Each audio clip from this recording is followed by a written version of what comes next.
Hello and welcome to the Choralosophy Podcast. This is episode 213, a back-to-school focus from the convention floor. It's Labor Day weekend, and we are almost all back to school. I know there are some places around the country and the world that start after Labor Day, but for the most part, we're all back into the heat of things. And this is the time that makes or breaks your whole school year, the first few weeks. This summer, I got a booth at the Missouri Choral Directors Conference and pulled colleagues in to share their thoughts. We talked about a variety of things. So as you listen to this episode, you are going to hear some thoughts from some really smart colleagues of a variety of experience levels. I talked to brand new teachers all the way to retired educators with 40, 45, 50 years experience. You're going to hear their thoughts as well on questions like, why are adolescent boys so turned off by choir? How important is music reading for all state choir? Should majority white choirs be singing gospel and spirituals? Should sacred music be programmed in public schools? What are the biggest problems in music education? And a segment with me on how should we be using technology tools to bring our teaching practice up to speed in the 21st century. Now, as always on the Choralosophy Podcast, when you get ideas, these are not presented to you as if they are the correct ideas. But I do think, especially when I go out to conventions and I try to get opinions from a variety of people, and I've done this several times before, but this is going to be by far the best listening experience because partly thanks to the Patreon folks, I got some new microphones for recording in public. So you'll hear that, yes, we are on a convention floor and there is noise in the background, but the voice is clear at the front of the sound. So I'm super excited about that. But the reason I asked those people to talk with me is not because they are the secret keepers of the correct answer to whether or not white people should sing spirituals or whether or not there should be sight reading at all state choir. So if you don't hear your answer to any of these questions represented, just remember, I want to hear from you too. So at this particular episode, I sat down at the booth and invited passersby randomly to join me to weigh in on these questions. I ended up with a treasure trove of wisdom, ideas, and helpful discussion to get teachers calibrated and focused for the school year. Special thanks to Carla Oliver, Stephen Rue, Chandler Cooper, Paige Wakefield, Rebecca Wynn, Christine Harkio, Brian Von Glon, Courtney Williams, Lauren Tosh, Chris Bemler, and Max Jackson, who happened to sit down and answer these particular questions. I also asked them some other questions about their earliest music class memories, but that's for a future special project where I compare music teacher answers to normal people answers to those earliest childhood memories of music education. So stay tuned for that. If you do have your own answers to these questions and you want to drop them in, please go over to the Facebook page called Choralosophers and join there, or you can go over to the choralosophy.substack.com platform, and you can leave comments on any of the blogs there or send me a message through those apps. Stick around. I think you will enjoy this one.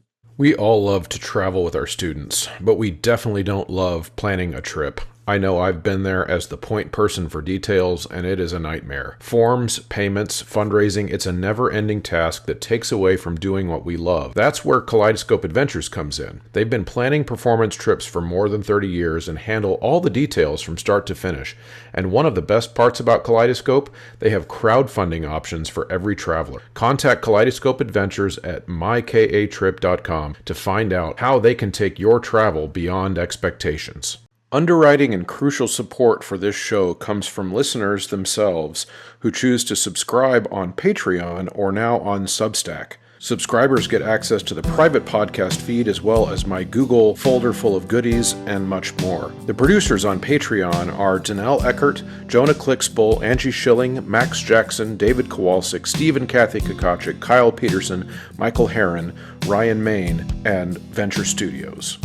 So I take you now to the booth area of the convention, where the first question up for discussion is why is choir such a turnoff for adolescent boys? You're going to hear some really good ideas here from Stephen Rue, from Carla Oliver, from Courtney Williams, Brian Von Glon, Max Jackson, and Chris Bemler. Why is choir such a turnoff for adolescent boys?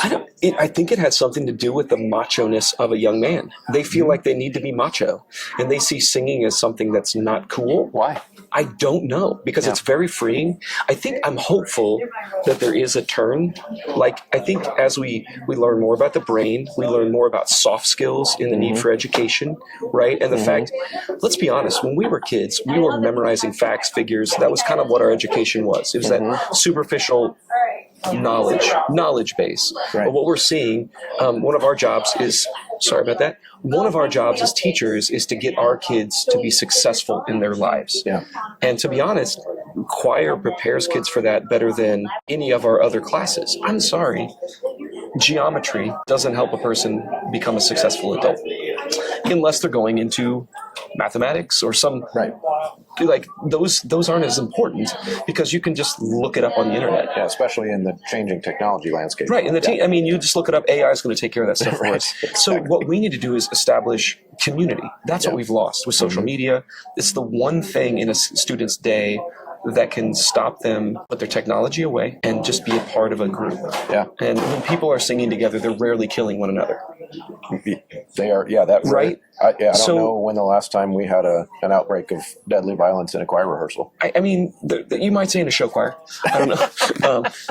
But, or an ankle injury. Yeah, that's right. So, but you know what I'm saying? So I think if we can turn that on its head, my kids have become my gentlemen, have been my biggest supporters in getting other guys involved, because there's like, if I can get them to walk in that door, I can keep them inside. They can find value in what we're doing. But there's something about our culture, the American culture, because I don't think it's a worldwide phenomenon. It's not. It's a hit and miss phenomenon. It's a hit and miss depending on where you are. But there is something that it doesn't seem masculine. Right. And I think part of it possibly could be because all of our voices when we're younger are high. And so when I'm younger, I feel like a boy. And then when I'm getting to this stage where I want to address my manliness, my voice is probably at its weakest developmentally. And so I seek out other ways to show testosterone, or to show I don't know, there's something about us, like as evolutionary creatures, that you have to have your show of dominance as a male. Right?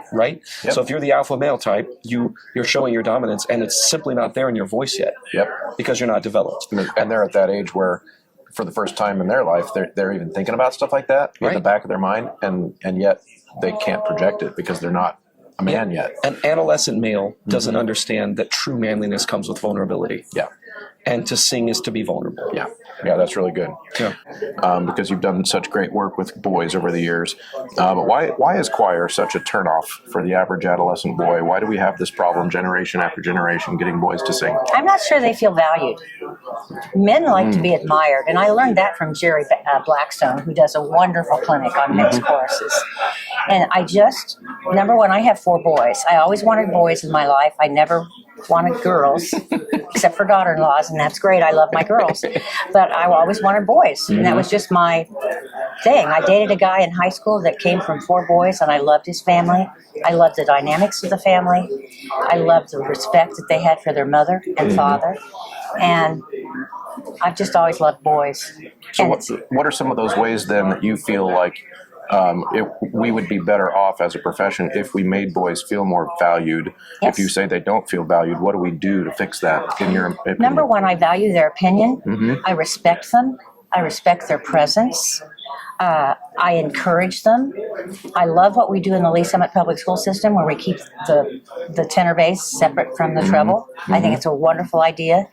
Things have changed a little bit in the dynamic, but back in the day when I taught, it was okay if a guy's voice cracked. A beautiful blonde wasn't sitting across the way laughing at him. Yeah. And so we just encouraged it and made him feel fantastic. And if they got moved from bass to tenor, wow, that's so exciting. Yeah. And the guys if you give them respect and admiration and praise and value, I think you'll get some guys in your program. Yeah, that's great. Well, thank you, Carly, for sitting down with me. You're welcome. Love it. So in your mind, because you work with middle school boys, so that's right in the adolescent years, what makes them turn their nose up, to be turned off by choir in large numbers? Why do we have this problem generation after generation of boys not wanting to sing in choir?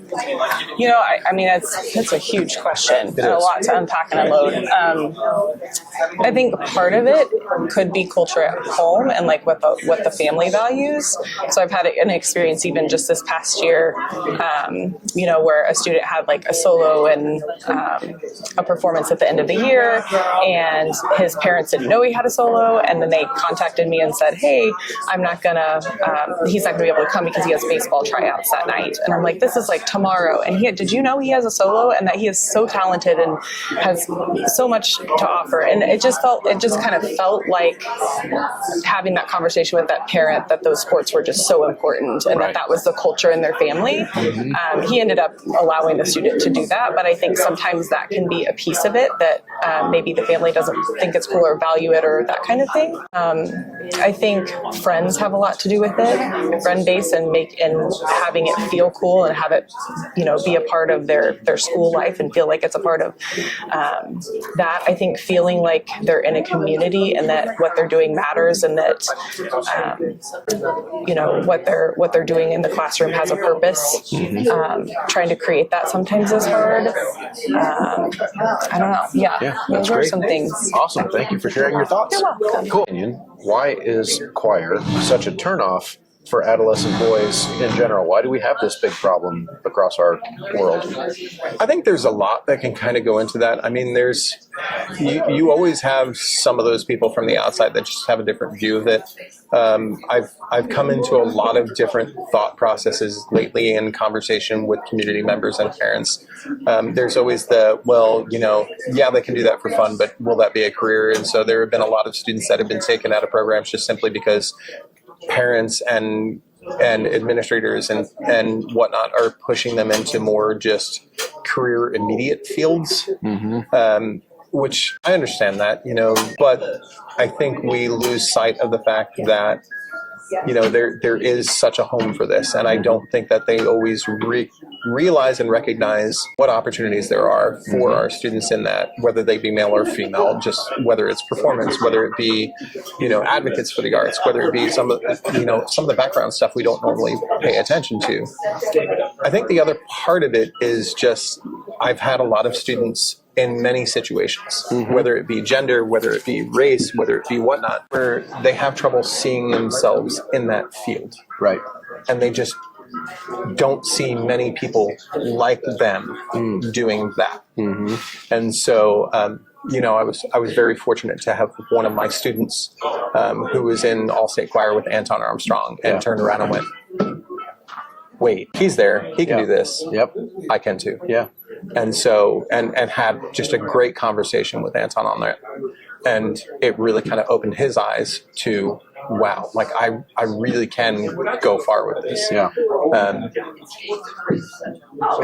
There's always that perception. And I think one of the things that I've noticed a lot in conversation with my male students is the second the voice change hits, they get uncomfortable and they panic. Yep.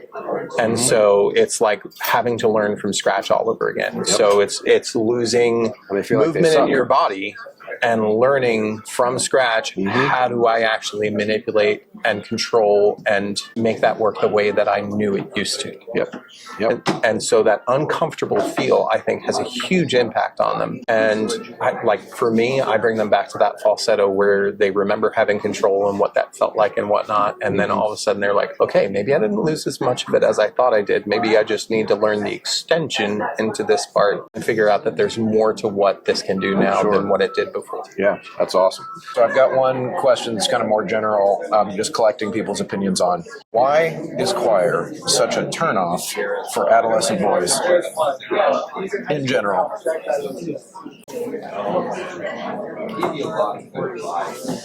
What do you think they don't see that we see because we're, men who sing? I think that a lot of the social aspect that many of us get from choir, some of them are able to find it elsewhere, whether that's through sports or other activities. I don't know. For me, as a high school choir director, I feel like it's very hard for me to get boys that haven't already been part of our middle school choir program, and that sort of comes and goes. Yeah. So Maybe part of that social aspect, and some places that works better than others. That's an interesting input. Yeah, so you're seeing it almost as like there's a competition for their time, and if they don't, if they fill that need somewhere else, they're not going to come to us.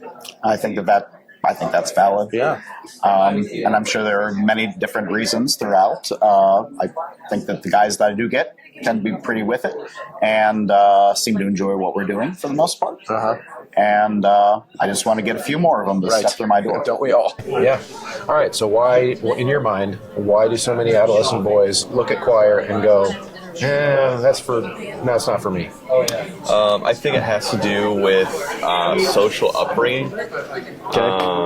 If they have parents that are not supportive of the arts, the parents have not instilled a sense of understanding of what we're doing here. And see only the things that are scary socially, like especially as a boy, vulnerability. There's a certain amount of ourselves that we have to unabashedly bear in front of everyone, and that's a very vulnerable thing because so many young men are taught that you have to be tough and have to be just hard and unmoving and just have to be vulnerable to a certain extent. Especially when it comes to emotions, and not a lot of adolescent boys are comfortable being emotionally vulnerable because they don't want to get hurt, they don't want to be ridiculed for that, I think. Yeah, I think that's a really good answer. That so far has been my most popular question that people want to talk about because, of course, it's an existential crisis for all of us all the time.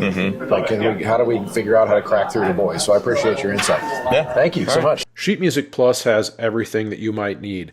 And to make it even better, they are running a back-to-school sale all summer long. 10% off of the things that you would need for choir, band, orchestra, your methods classes, etc., to get you set up for a school year of success. But then year-round, there are discounts as well. So make sure you head over to sheetmusicplus.com, throw that into your rotation of places that you use to find your materials for class. In the next segment, I'm going to take you through 2 technology tools that I'm going to be using on a regular basis throughout the school year and giving you some exciting features and previews of how to maximize those in your classroom.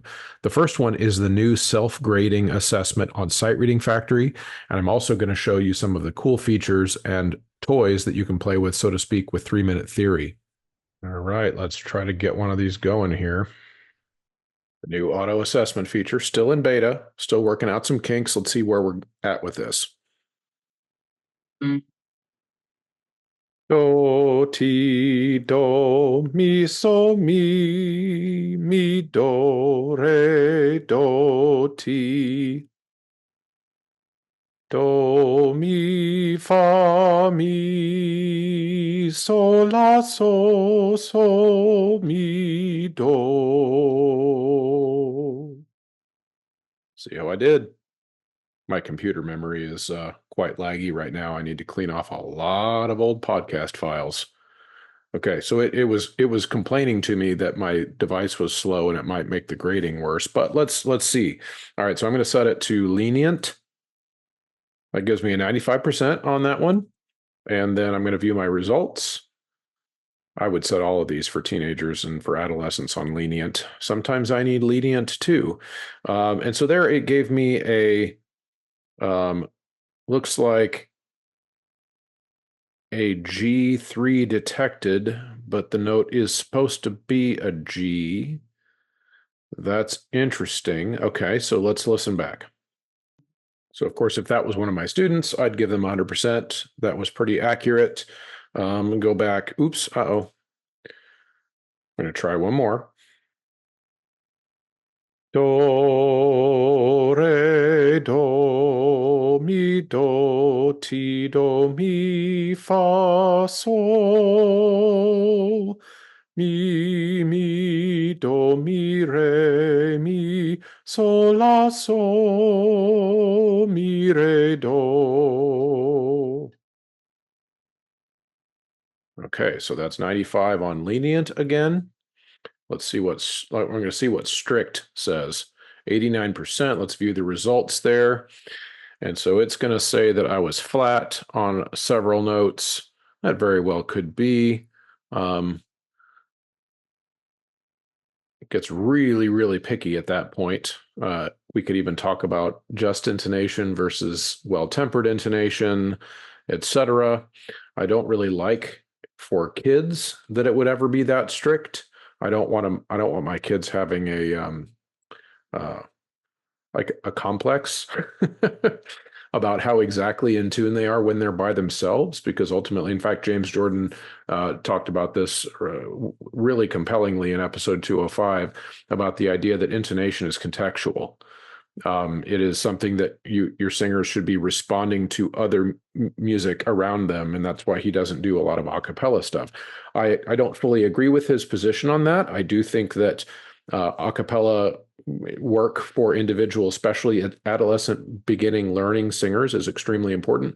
But do I want them nitpicking how many cents sharp or flat they are when their voices are brand new and they're new to reading? Absolutely not.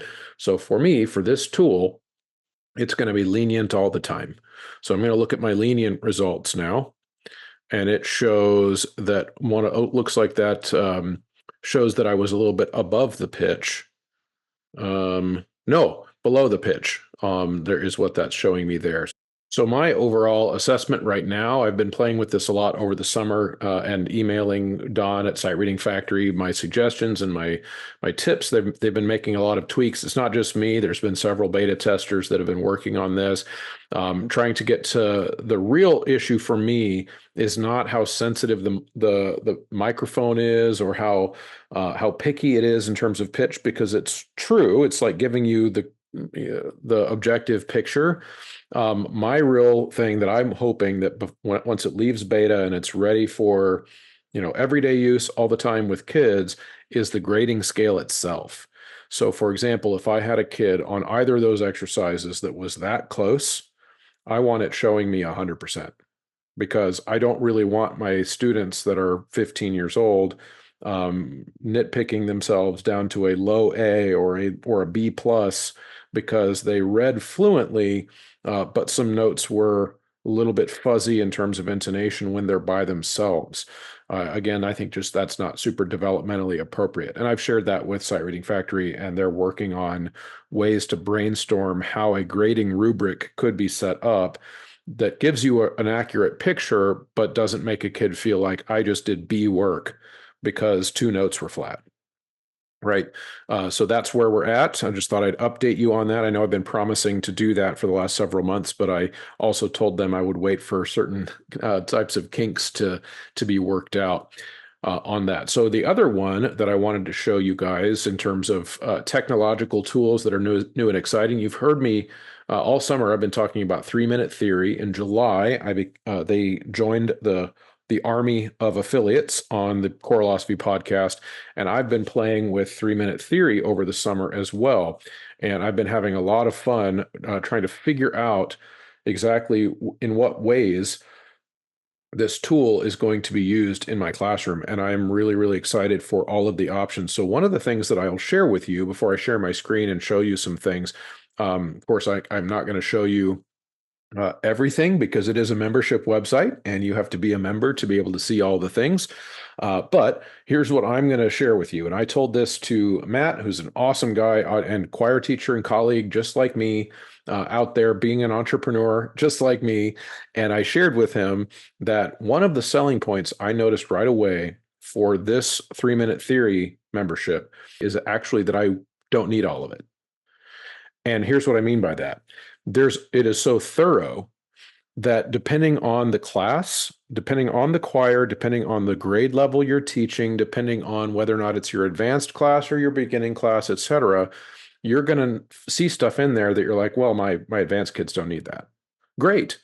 To me, that's great. For example, I've got stuff in here that is going to teach an entire unit of my music appreciation class without me having to do any design of lessons at all. Like this could just be a intro to music literacy and intro to written music notation that could take a music appreciation class from 0 to knowing what's going on over the course of several weeks. So I'm going to use it that way in my music appreciation class, all the way to a more advanced choir class that maybe we have a kid who, and this happens in our program too, we might have a kid who comes to us fresh off, out of the non-choir world, but they're a really good singer and maybe they play other instruments, but they don't have a theory background.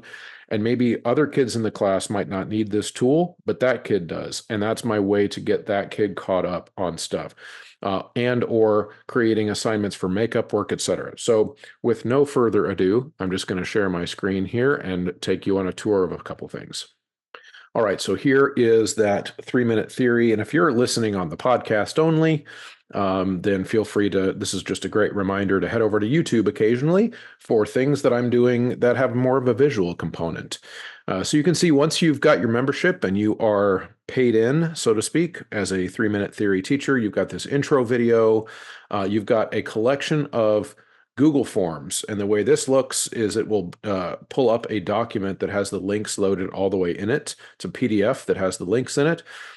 For example, this is that kind of what I was talking about a second ago, where every single one of these units, I'm looking at Chapter 1, treble clef versus bass clef, all the way to Chapter 5, reading bass clef notes, down to Chapter 9, ledger lines, solfege review. And again, these are all really short little units, hence the title 3-minute theory. They're short little lessons with a quiz or an assessment that you can use along with it or not. That's up to you. And it takes you from just the beginning all the way to the more advanced concepts like whole steps and half steps. Brings you into a separate rhythm unit eventually, ties versus slurs, rests, dotted rhythms, eighth notes, all of those things. Musical symbols. Again, this is going to be, like you can see if you're looking on the YouTube channel, ear training is in here. It is just so thorough. Music creation, so writing music. We got all the national standards built in right here. The history of sound, we have a history unit. For those of you who are teaching music music appreciation, like I now am, it's my second year doing that. I'm just looking at this going, oh my God, like this is everything that I need. But again, you can also see, well, if you're scrolling through medieval period, Renaissance period, all these different lessons, understanding song structure, adding lyrics to your music. If you're writing music, what is harmony? What is melody? If your kids that you're teaching in the particular class you're thinking of, if your kids don't need that, you skip to the stuff that they do need. And it can be a sub plan, like a built-in sub plan too. Like you're out one day and you don't have a music person who's going to come in and help you lead a rehearsal. You just jump into your 3-minute theory and say, all right, you guys are going to watch 4 videos of your choice and fill out the questionnaire on the 4 that you chose, and that'll take you less than a class period, but you've got your sub plan right there. So there's just almost endless amounts of ways that you could use this document. Okay, you've got the rhythm rumbler, has some sheet music, but just an opportunity to read a bunch of rhythms in real time. There are Kahoots for every unit that I just showed you. So Kahoot is a really fun way to get kids engaged and competitive in class. So strongly encourage you to, of course, have your Sight Reading Factory memberships and now your 3-minute theory membership, which you can enter Choralosophy at checkout to save money. At Sight Reading Factory, it continues to be 10% off every time you use your code. At 3-minute theory, a little bit of a pricier product to buy with all of those resources built in, but that's a 15% discount when you enter your code. So these are some technology tools that I'm really, really excited about. Of course, you've been hearing about Sight Reading Factory from the very beginning of the show. So I appreciate them. 3-minute theory, it's great to have them on board. But these are some really exciting tools that can help structure what it is that you're doing with your kids. You might have all these great ideas for what they should be learning, and this provides you that support. We are going back to the convention now to take on another question, and this is, should majority white choirs be singing spirituals and gospel? You're going to hear from Beth Files, Christine Harkio, and Rebecca Wynn on this question. Should majority white choirs be encouraged to perform spirituals and gospel music, or just music from outside of our culture anyway? just in general? Yes, we should perform music of all genres. Because if we don't, then some of those genres may be lost.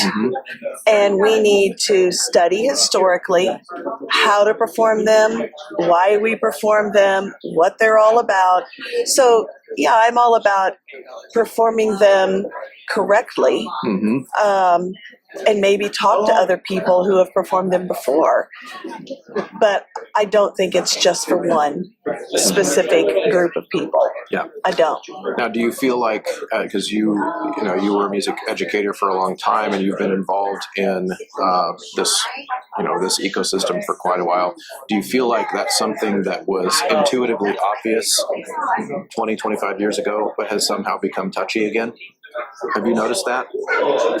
I have noticed that, and I know that there are a lot of, I don't know, discourse and untruths, I think, that are passed around. And so it takes diving to the truth.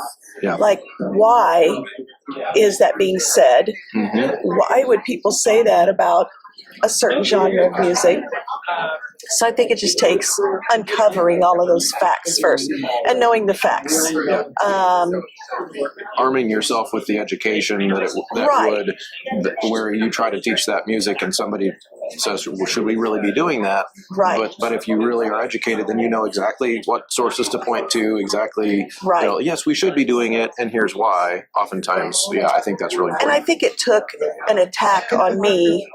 Why are we doing that? For me to go out and say, okay, I need to be armed with, like you said, I need to be armed with that education. So I did some reading. I watched different videos online, talked to other people so that the next time somebody questioned me, why is your choir doing that? Yeah. Then I have the answer. That's great. Awesome. Well, thanks for sitting down with me. Sure. This is fun. And Thoughts about whether or not choirs that are majority white, of course here in Midwest land, that's all the choirs, should those choirs be encouraged to perform music, we could say spirituals and gospel, but I really like to think about just music from cultures that are not their own in general. I know that when I was growing up as a music educator, we were taught that that's what you do. You teach that stuff. And then ironically, it's kind of gotten touchier lately. So thoughts about that? Yes. Oh, absolutely. They should be encouraged to. They should be able to. And the caveat, which we would make for any genre of music that we would do with our choirs, it needs to be an informed performance and inform the learning process. Why are we singing this music? How should we sing this music?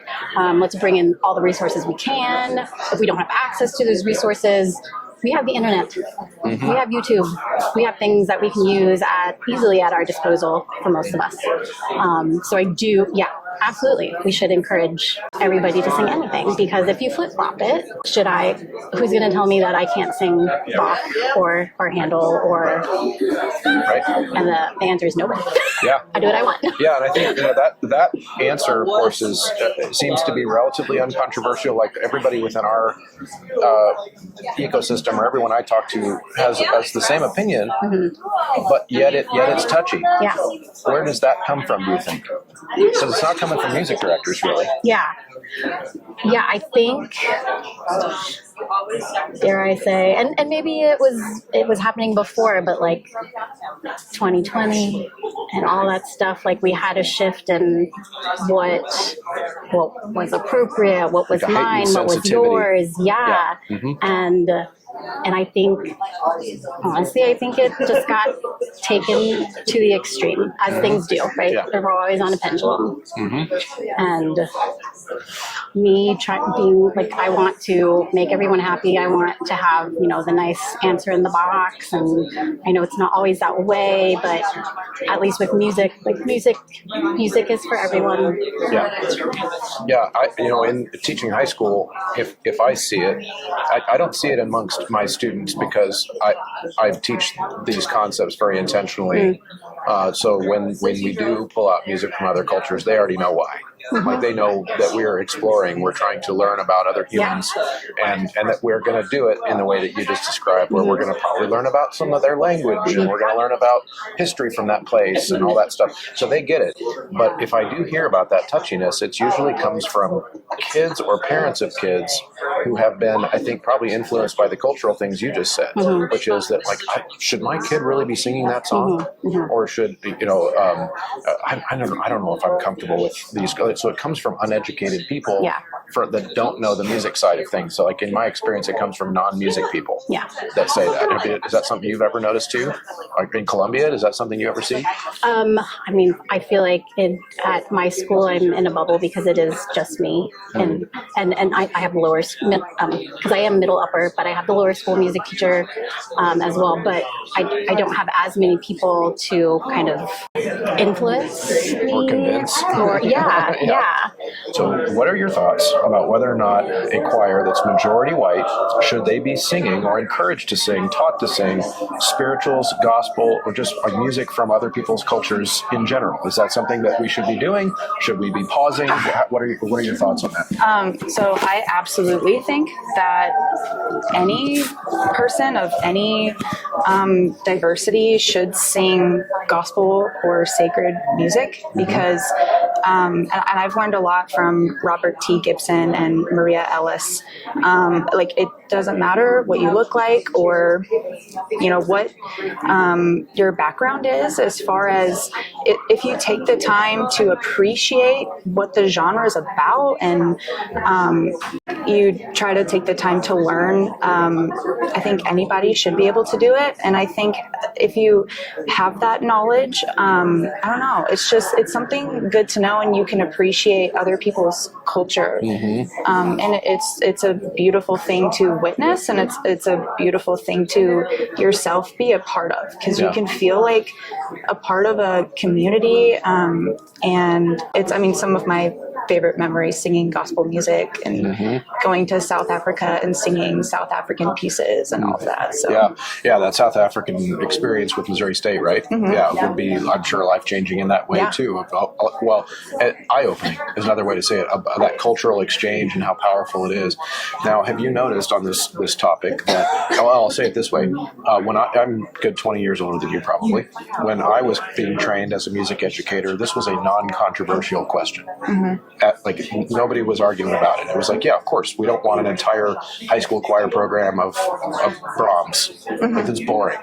And so we would teach it based on like the diversity of repertoire selection was just a given.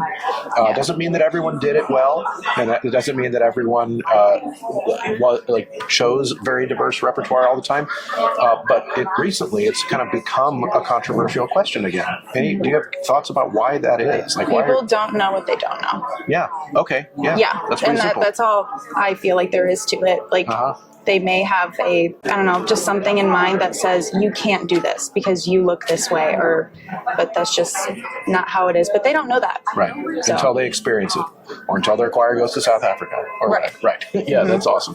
Okay, well, thank you so much for sharing your thoughts. I love it. Yeah, thanks. Yeah, great. Thank you. Don't forget, it pays to listen to this show if you are a music educator. The list of discounts and benefits for listeners just keeps growing, so your checklist for back to school means getting your sheet music at graphitepublishing.com or endeavormusicpublishing.com, sight reading materials from sightreadingfactory.com along with your student memberships every time you renew, choir folders and other classroom materials from mymusicfolders.com, and now, most recently, your sub-plans, your ready-made activities and assessments related to music theory can be generated for you with your 3minutetheory.com membership. All of these great vendors accept the Choralosophy discount code. When you check out, you're going to get money saved for your program that helps you take your school year farther. So make sure you hit all of those websites, and it supports this show. The next question is repertoire-based as well. It's, should public school choirs be singing sacred music at school? You're going to hear from Lauren Tosh, who's my co-teacher at Lee Summit High School, and Stephen Rue again, who teaches at a nearby school, nearby district to me, and Paige Wakefield, who is a new teacher jumping into the profession and already sharing opinions. So what do you think about performing sacred music, say in a public setting like where we are? Is that something that should be part of their education? Should we stay away from it? Should we do it but be careful about it? Like, how would you put yourself in that continuum? I think it's really important, because I think that sacred music has value in the sake of music education itself. Okay. But I think that out of respect for everybody, I think that it should be have a balance where it's not like exclusively focused upon, unless that's what the school is all about or something like that. If it's a religious school, yeah. Yeah, but I think in general, having sacred music and kind of simply because of the way that texts work within different settings and things like that, because we deal with text, that's really the only reason it makes it sacred. Right. And so I think for students to be able to think about things on different levels that are not just secular poetry, but also sacred poetry in the life of like someone's spiritual life, because whether or not we, have that particular belief or whatever, there is learning that can happen about thinking deeper about things. So what would you say then to the kid who doesn't feel comfortable singing the song that you put in front of them because it's not their religion?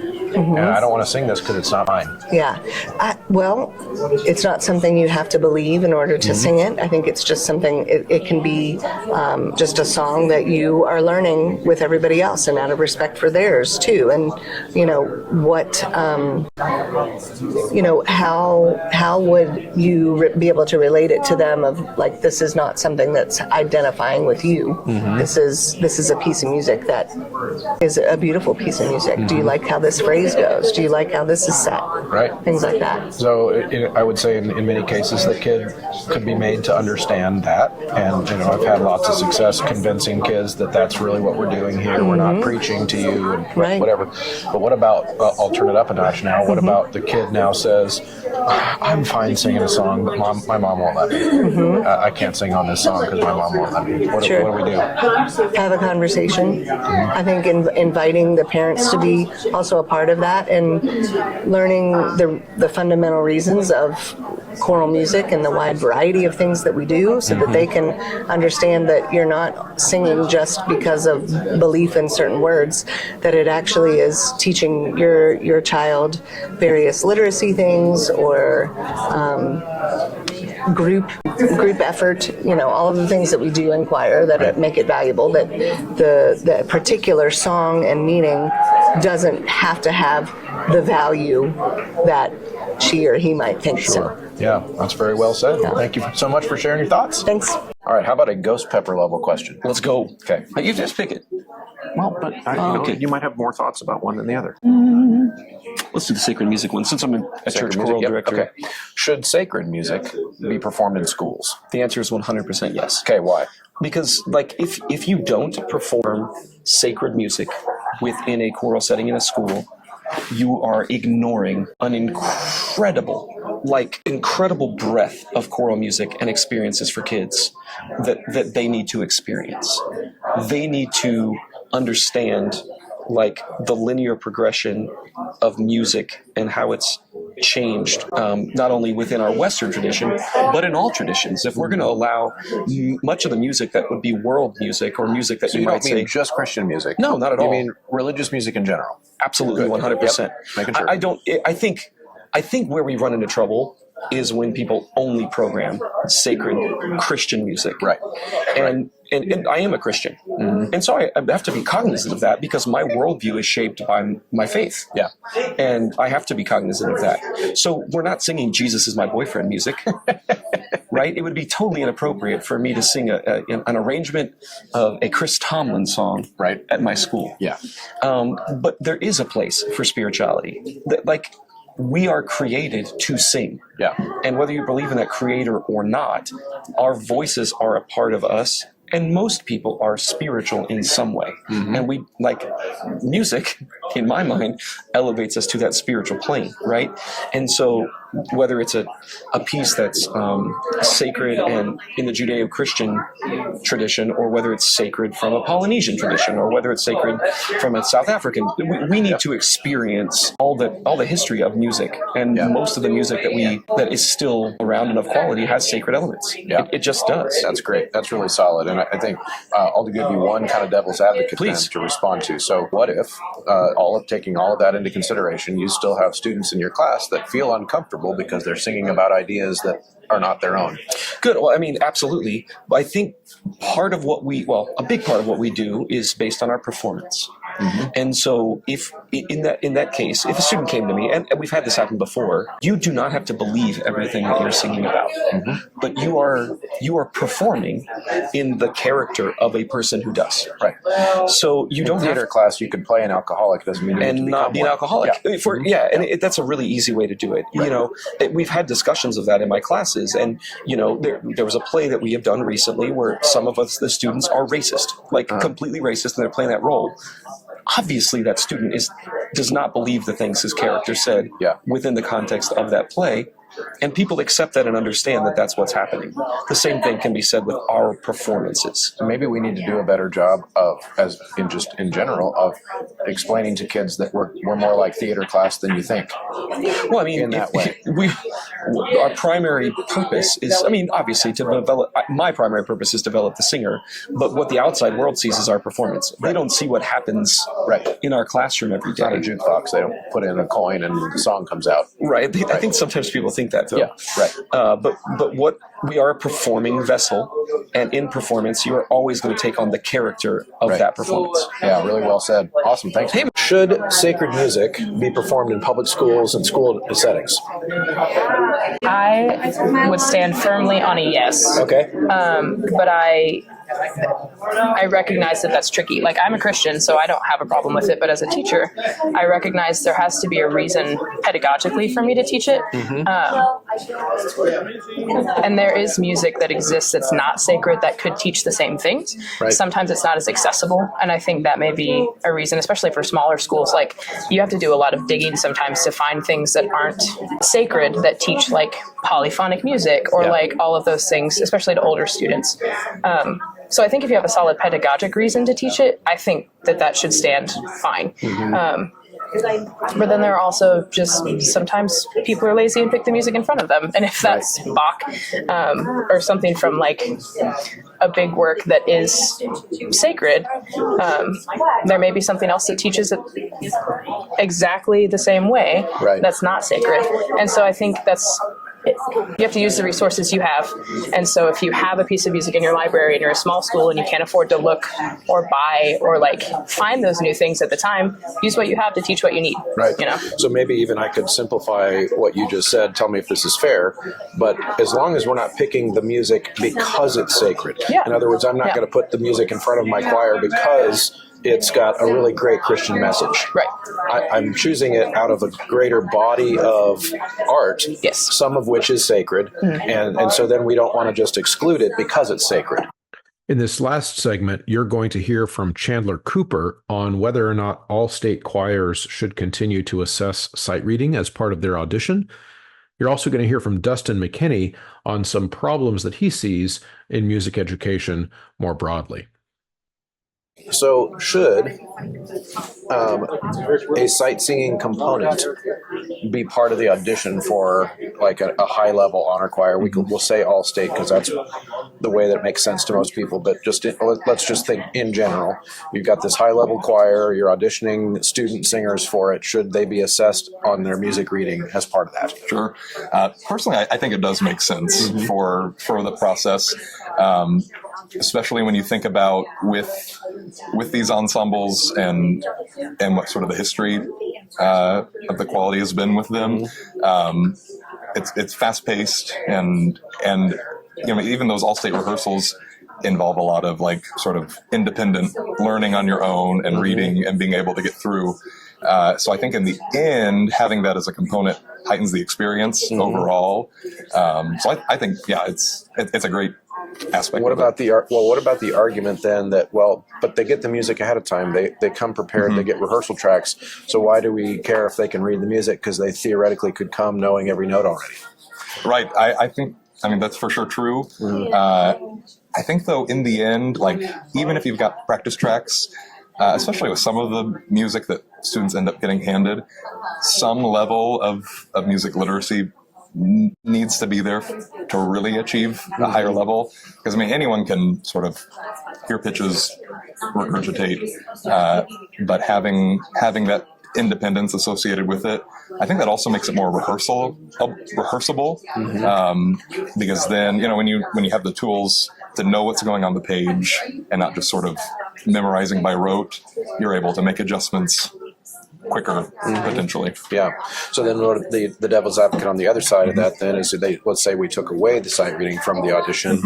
You might have situations where teachers then are not as motivated to teach it because they're essentially teaching to the test and to the evaluation. And if it's not there anymore, then we have a skill that's falling off. Across. Do you agree with that argument? Like, are you sympathetic? That would happen? Yeah, that would happen? Yeah, I think that would.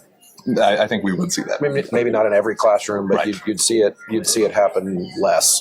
Yeah. Yeah. All right. Good. Well, thank you for sitting down and sharing your thoughts. Of course. I appreciate it.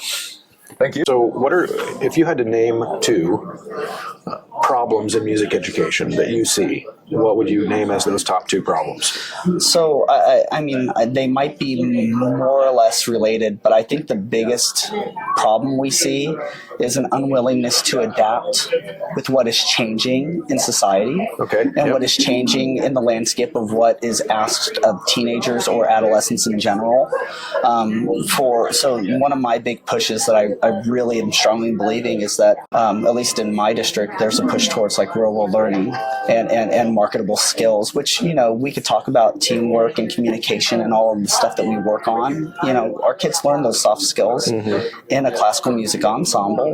But if you look out at the actual employment rate for musicians or ways that somebody might be able to actually take that skill and use it for like gainful employment. 90% or more of the jobs are located in commercial music. And I believe that most programs should be adapting to offer some sort of commercial music education.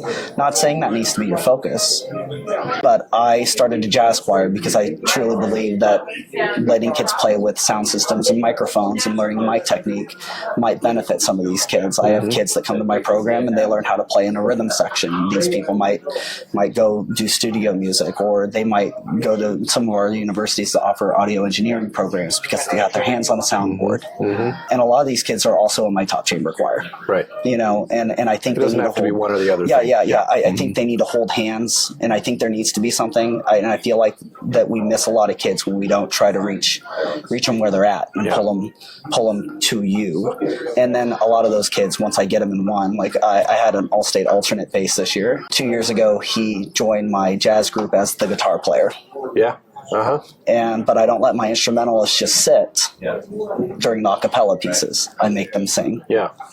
And then he developed a love for singing. And then as a junior last year, when I was like, who wants to do district choir auditions? The kid goes, I want to give that a shot.